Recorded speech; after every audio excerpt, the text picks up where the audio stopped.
Happy Monday, and welcome back to Chippa in the third person, my semi-daily, sometimes twice a day, sometimes not at all, video blog, video log, whatever you want to call it, where I take you along for a portion of my morning commute. Today I'm leaving from Beverly, Massachusetts, where my car was, is where my father-in-law lives, because we left my car here for the weekend, and the kids fell asleep so quick last night that we weren't able to come get my car. So my brother, good friend, compadre, and hype man, Movie Bob, came and picked me up and brought me up here to get my car. So here we are at the beginning of my commute. Thanks, Bob.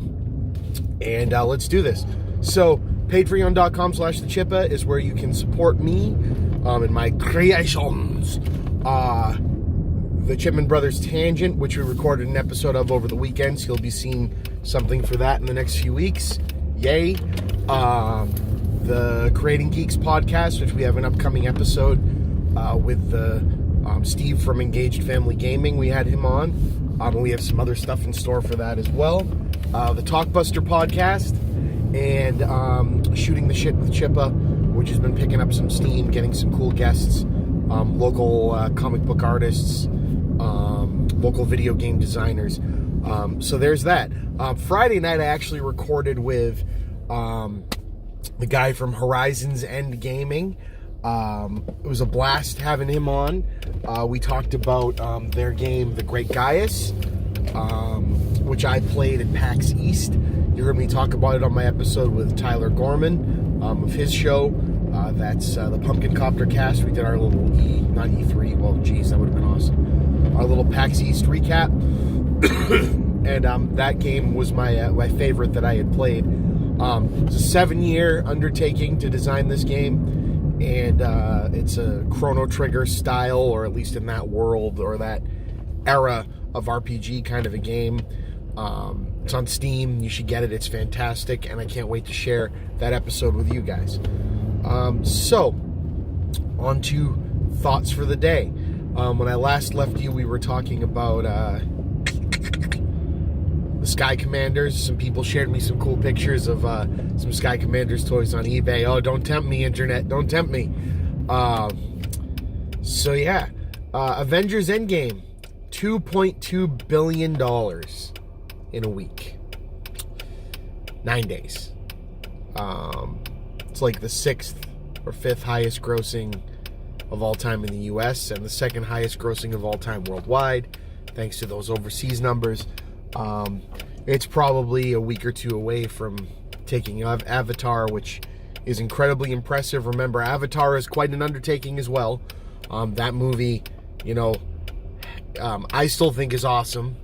Story-wise might be lacking, we can all say that, but, outside of some crappy things James Cameron has said and done recently, particularly was his attacking of Wonder Woman, saying that he was the first and, best women empowerment movie guy. Whatever, let's not cast these stones. Cameron made a cool movie. It made a lot of money, had a lot of good word of mouth, had a lot of legs. Avengers has 21 movies leading up to it and is outperforming every movie ever made. So good on them, and good on Cameron for Avatar, and I hope the Avatar sequels that I doubt we'll ever get, that he says he's going to make, are awesome. So yeah, more thoughts for the day. My weekend was pretty cool. I spent Saturday hanging out with a friend's son. He's kind of,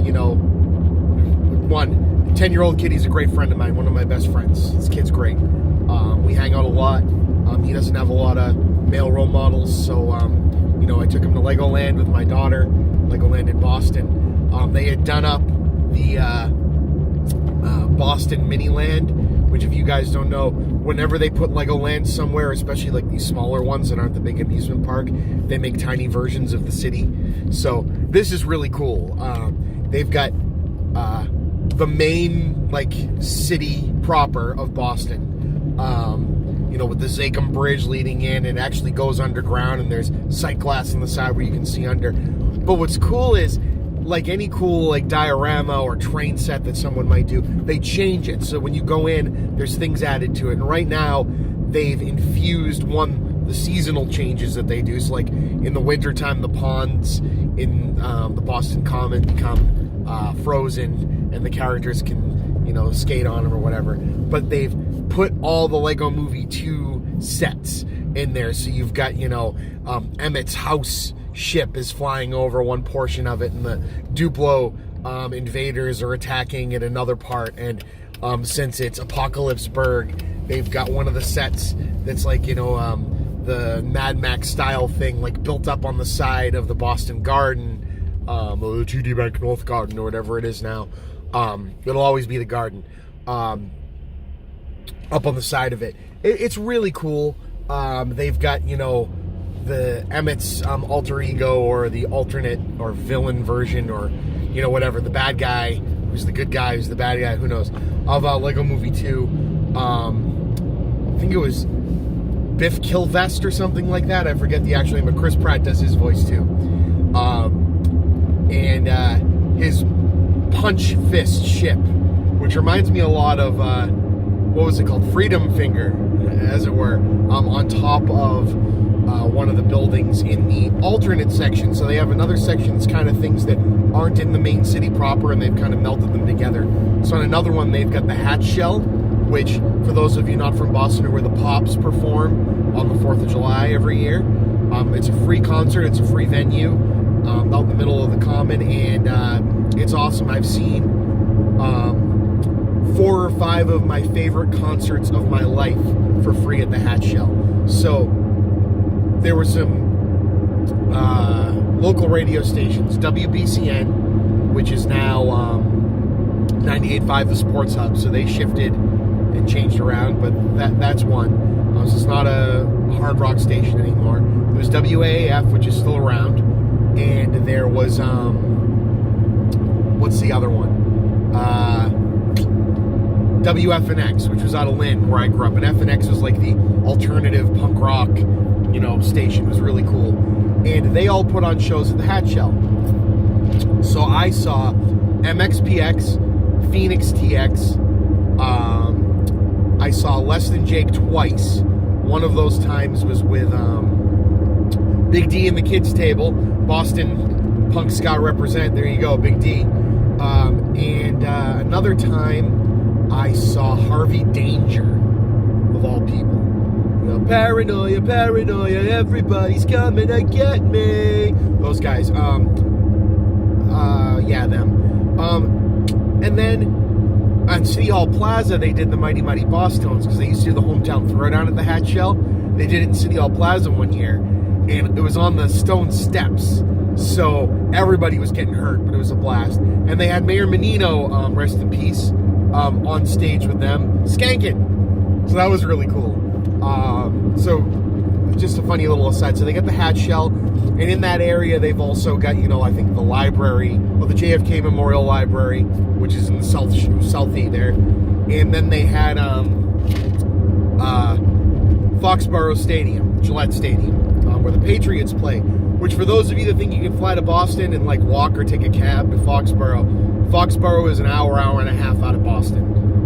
Actually, probably from Boston proper, it's probably a little closer, but from where I live, which is about 20 minutes north of Boston, it's about an hour and a half. So it's out in the boonies, as it were. But anyway, it's cool. So if you hit a button on the one with Gillette Stadium, you can see the Patriots players, all Lego, do like a game of electronic football. It's kind of cool. And you can control it, which is also really cool. If you press a button on the Hatch Shell, it plays music. Then you get over to Boston proper. If you go to where Cheers is, which is in the cellar of a building, remember Cheers, the TV show, which wasn't actually filmed there, but the outside still has the sign, and they've done up the inside to be a pub and everything. It's a lot of fun. It plays the song and it lights up, and there's a bunch of Lego guys, pounding back beers. It's pretty cool. If you go to Fenway Park, they've made it into like a game of like pinball baseball, so that's cool. They've got the crew boat races. You can actually turn a crank and race crew boats made out of Legos. Then if you go over to across the way, they've got the USS Constitution, and they've got the Assembly Row in Somerville, where the Lego is, which is right up the street from there, all done up in Lego. And then they've got a cool area that looks like Revolutionary times. So it's Boston back when the shorefront of Boston was way inland. Because most of Boston, as you know, where all the buildings are, is a big landfill that they've built up on top. So back in the day, Boston was actually far further in. If you go downtown, there's actually a line drawn in the road, in the pavement, that shows you where Boston's old shoreline was. So that's really cool. We're way into history. I'm like a tourist in my own city, as it were. So yeah, I went to Legoland, checked out the Lego Miniland. They got a couple of rides in there. My daughter was finally able to go on the ride, which is like a car ride with guns, where you save a princess. So you're using like old-fashioned like musket type guns. She loved it. I'm gonna get some. She kept saying it was really, really, really funny, really, really adorable. She went on it 3 times. We got the photos from it. It was great. So yeah, that's Legoland. Had a blast. Actually, God, that was last weekend. I probably already talked about that on this. Probably didn't, because I didn't go into it. But yeah, sorry, that was last weekend, because this weekend I hung out with this guy again, and we finished building his little Wally the Green Monster Lego. So that was cool. And then on Sunday, we watched Cobra Kai Season 2.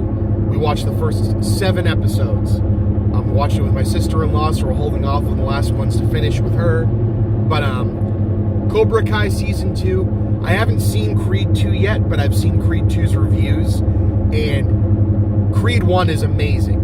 Creed 1 cannot escape the fact that it's a continuation of a franchise. And so when it has to lean heavy on the winky fan servicey things it does, Cobra Kai is that embodied, but they do it so seriously and so well. Like, it one part is a throwback homage to 80s filmmaking, and 2 exists very much in the now, and then also has kind of like fun little Austin Powers jokes they do on William Zabka, who has had such a hard life since this went down, that they kind of treat him like he literally did not experience the years since Karate Kid to now, where they do this great thing with him going on the internet for the first time. First thing he does is look up hot babes, because of course, and then he looks up old kung fu movies and wants to watch them again. So Bloodsport, and then a couple of Jean-Claude Van Damme movies, and Iron Eagle, he wants to watch, which is an ongoing gag in this, for obvious reasons. It's great so far. I don't want to blow too much, because I plan on doing maybe either a breakdown or an actual review or discussion of it with some people that are also watching it. But that's what we did this weekend. And coming into Monday, as I reminded you, I got a promotion Friday. I'm really proud of it. This will be my first day in that new position. So we'll see how it goes. So with that, this has been Chippa in the third person. I'm the Chippa. Catch you guys on the other side.